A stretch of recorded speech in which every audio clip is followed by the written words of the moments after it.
Oh, grow up, Steve. Grow up.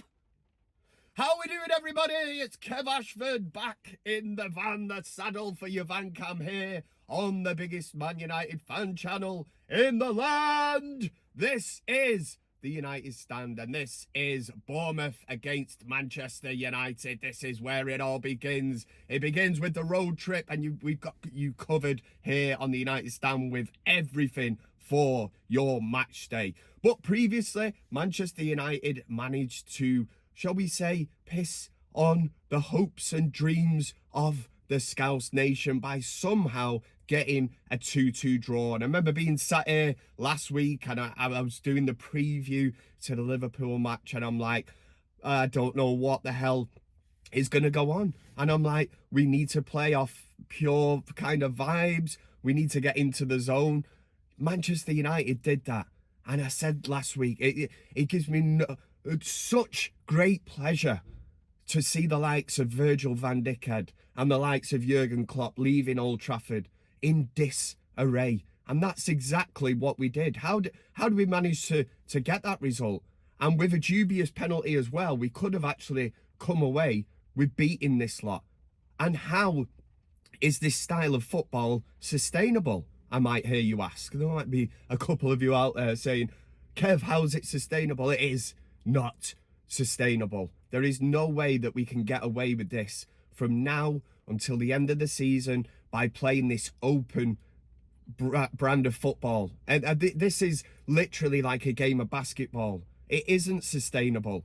You literally we've seen it against Brentford. We've seen it against Chelsea to an extent. We've seen it against Liverpool for a large amount of the game, where one pass just totally wipes out our midfield. It is non-existent. And that is the main worry at the moment. And I'm going to hit you with my team very shortly, the team that Kev would play. And I want you to get in the comment section. And obviously, as always, make sure to finger that like button. Oh, yeah. But when it comes down to the team that Erik ten Hag picks, I know he will not pick the same team as me. And that, I could say that's why I drive a van, and that's why Erik ten Hag is in charge of Manchester United. The main thing that he needs to do is start picking a team that plays football. Forget the big names. Forget the egos.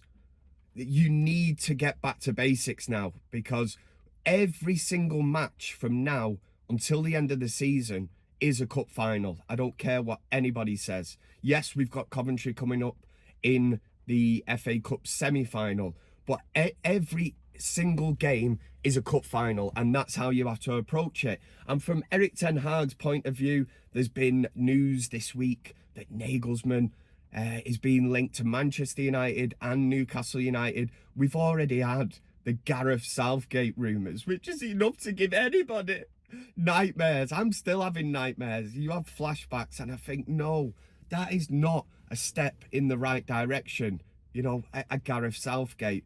But this midfield area needs addressing. Now, if you'd have asked me at the start of the season which kind of position at Manchester United needs addressing, the midfield area wouldn't have been it. And last season, it worked really, really well. Casemiro was like the main man. Is Casemiro? He was our Brazilian hero in the red and the white. And at this point last season, he was the main man.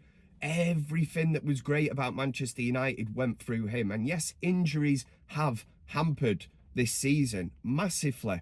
But it is becoming glaringly obvious that in the middle of the park, we are missing big time.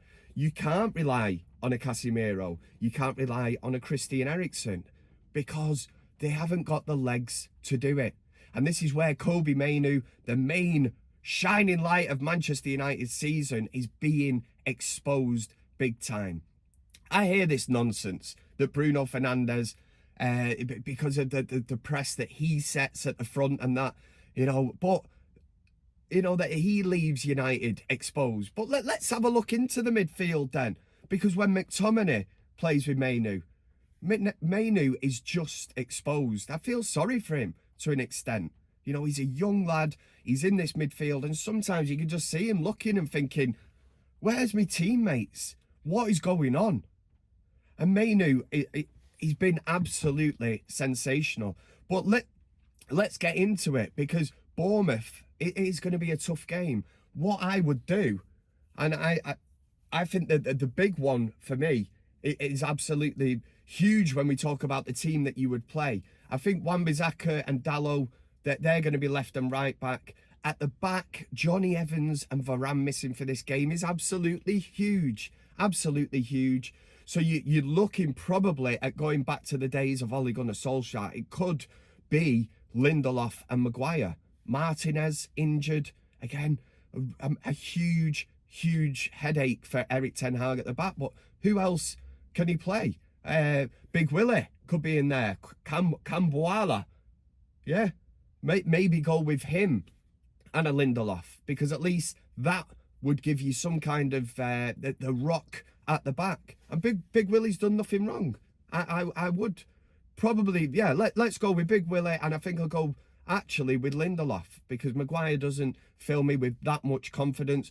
But in the midfield area then, I'm thinking Casemiro, that there is a massive decision to be made on Casemiro this summer. And the drop-off has been absolutely shocking. I'm not just saying things, you know, for effect or anything, but let's judge it on the last, let's say, 10 games that you've seen Casemiro in a Man United shirt. And he's been awful. You know, can anybody disagree with that? Can anybody say that, oh, well, at the end of the day, it's Casemiro? This has been the issue at Manchester United, hasn't it? We don't want to shoehorn a player in just because he's Casemiro and play him. He's been dog shit. He's been awful. So how does he get a place in this team? Quite simply, he doesn't. And you are going to leave Kobbie Mainoo absolutely exposed. We've seen it, like I say, against Brentford.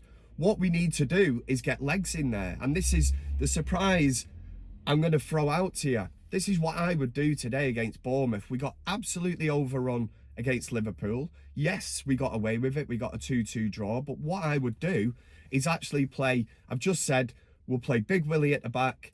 We'll play a Lindelof. That would be my centre-back pairing. And this is proper patched up.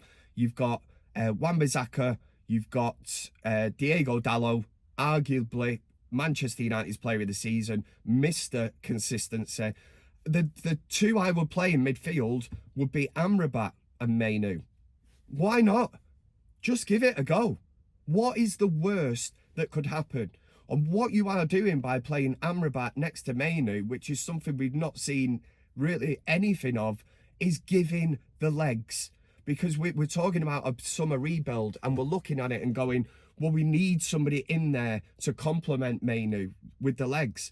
Well, let's play Amrabat in his preferred position. I would go with Amrabat and Mainoo as the two in midfield. And then the rest of the team, Bruno Fernandes, would I start him? I wouldn't. I don't care if he's got the captaincy. He isn't performing and doing it on the pitch. So why reward him by putting him into that team again today? Purely because he's the captain. I'd go with Mason Mount. I would go with Mason Mount as the 10. And then on the wings, I'd go with Garnacho right. On the left, I'd go with Ahmad. No Marcus Rashford. Again, why? Has he got something written into his contract where he has to be in the team? I don't know. But he doesn't, on current form, does not deserve to be anywhere near that starting 11. And Højlund would be starting up top for me. What is the worst that could happen? I said it earlier, Erik ten Hag is at this point now where these are massive, massive decisions which could impact his kind of job role or his job safety at Man United. Now, if I'm the manager, that is the team I would pick, and I'm going with it and thinking, again, what is the worst that could happen? We go into this game, I'd pick a team that can at least retain the ball. The midfield will not be left wide open like it has in the last 3 or 4 games, and to an extent, the whole of the season. So Erik ten Hag needs to address this problem. Will he pick that team? I don't think he will. But at the end of the day, if the summer comes and there's a drop off again towards the end of the season, and we don't make Champions League, we don't win the FA Cup, then ultimately it'll be, days like this where Eric Ten Hag will have to look back and say, did I pick my... That's not even an Eric Ten Hag accent. Did I pick my strongest team? Was that Dutch? I think it was. And ultimately, that's where Eric Ten Hag will fail. But make sure you get your score prediction. Get it all into the comments section. Do you agree? Would you go with Amrabat and Mount and Ahmad? And Kev is talking about dropping Bruno Fernandes. He's talking about dropping Marcus Rashford. Would you do that? I know there'll be loads of you probably that do disagree, but let me know in the comments section. Make sure to finger the like button and stay here all day on the United Stand. We have got you covered with your match day, kind of with the build up to kick-off and everything. We've got you covered here. And what I would say is, enjoy the match, enjoy the rest of your Saturday. And oh God, yes, United against Bournemouth, Bournemouth against United, however you want to put it. Will United win? I'm in the match day mode. Do you know what I mean? And I think if Eric Ten Hag picks a team that consists of Mount and Amrabat, it gives us a really, really good chance. But let me know in the comments section. It's absolutely fantastic. We're on the road again here on the United Stand, and for Manchester United, you know what is coming. What's coming? Let me know, Kev. It's come on! United! The voice is gone. Voice is gone. It's knackered.